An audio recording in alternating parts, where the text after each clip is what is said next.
जिसे एक बीमारी थी, बहुत ही ज्यादा बोलने की। वह 2 मिनट भी शांत नहीं रह सकता था। दवाई के रूप में उसे बोलना जरूरी था, अन्यथा उसके शरीर में हलचल होने लगती थी। उसे किसी भी विषय में हर 2 मिनट में बोलना ही होता था। वह आदमी भी इससे बहुत परेशान था और सोचता था, कैसे इससे छुटकारा पाऊं। वह गुरु की तलाश में बाहर निकला। उसे एक पेड़ के नीचे एक गुरु साधना में लीन दिखाई दिए। उसने सोचा, यही शायद मेरी मदद कर सकते हैं। वह साधना पूरी होने का इंतजार करने लगा। जैसे ही गुरुजी साधना से बाहर आए, वह आदमी उनके चरणों में गिर गया और बोला, गुरुजी, मैं आपका शिष्य बनना चाहता हूं। गुरुजी ने भी उसको अपना शिष्य बना लिया। बाद में गुरुजी को इस बात का पता चला कि उस आदमी को बहुत ही ज्यादा बोलने की आदत है। वो आदमी 2 मिनट भी चुप बैठ नहीं सकता। वो आदमी हर रोज गुरुजी से एक ही बात पूछता कि गुरुजी, इस दुनिया का सबसे बड़ा ज्ञान क्या है? और जब भी गुरुजी से यह सवाल पूछता तो गुरुजी चुप हो जाते, कुछ भी नहीं बोलता, क्योंकि गुरुजी को पता था कि शिष्य को ज्यादा बोलने की आदत है और अभी इसको सबसे बड़े ज्ञान के बारे में बताना व्यर्थ की बात है।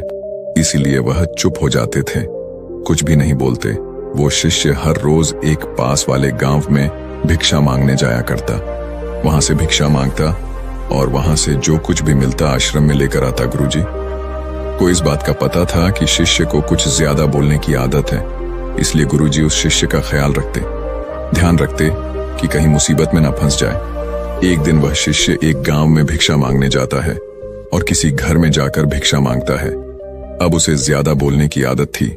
वो 2 मिनट भी चुप नहीं बैठ सकता था, इसलिए उसने उस घर में नजर घुमाई तो उसकी नजर एक भैंस पर पड़ी।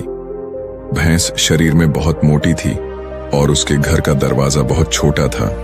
तभी उस शिष्य ने उस घर के मालिक से कहा, भाई साहब, आपकी भैंस तो बहुत मोटी है और आपके घर का दरवाजा बहुत छोटा है। यदि यह भैंस मर जाए तो इस दरवाजे से इस भैंस को बाहर कैसे निकालोगे आप? जैसे ही यह बात उस आदमी ने सुनी, वह डंडा लेकर शिष्य के पीछे पड़ा, उसे मारने के लिए। लेकिन शिष्य वहां से भाग खड़ा हुआ। अब भला कोई आदमी अपने ही घर के नुकसान के बारे में कैसे सुनेगा, वो भी एक भिक्षुक के मुख से। वह शिष्य वहां से भागते हुए एक दूसरे घर में जाता है और वहां पे जाके वह भिक्षा मांगता है और वहां भी उस घर में वह नजर घुमाता है कि किस विषय के बारे में इस घर के मालिक से बात करूं। तभी सामने एक औरत बैठी थी। उस औरत से वह कहता है, देवी, आपने हाथों में इतनी खूबसूरत चूड़ियां पहन रखी है। यदि आपके पतिदेव मर जाए तो आप इस चूड़ियों का क्या करोगी? तभी वह औरत भी उस शिष्य पर बहुत गुस्सा हुई और डंडा लेकर उसके पीछे दौड़ पड़ी। उस औरत ने कहा, एक भिक्षुक अपने मुख से ऐसा बोलता है क्या?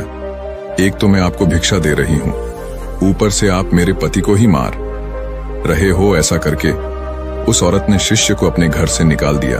अब शिष्य की वो आदत थी, वो कई बार मार खा चुका था, लेकिन उसकी आदत छूट नहीं रही थी। अब शिष्य को उस गांव में कोई भी भिक्षा नहीं मिली। इसी के चलते वो एक गांव से दूसरे गांव जा रहा था।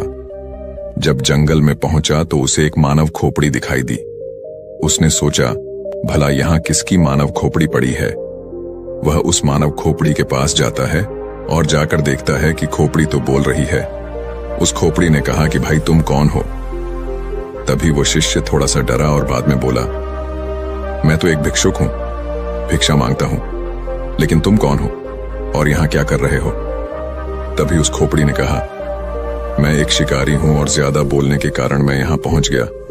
तभी शिष्य ने सोचा कि भला खोपड़ी कैसे बोल सकती है?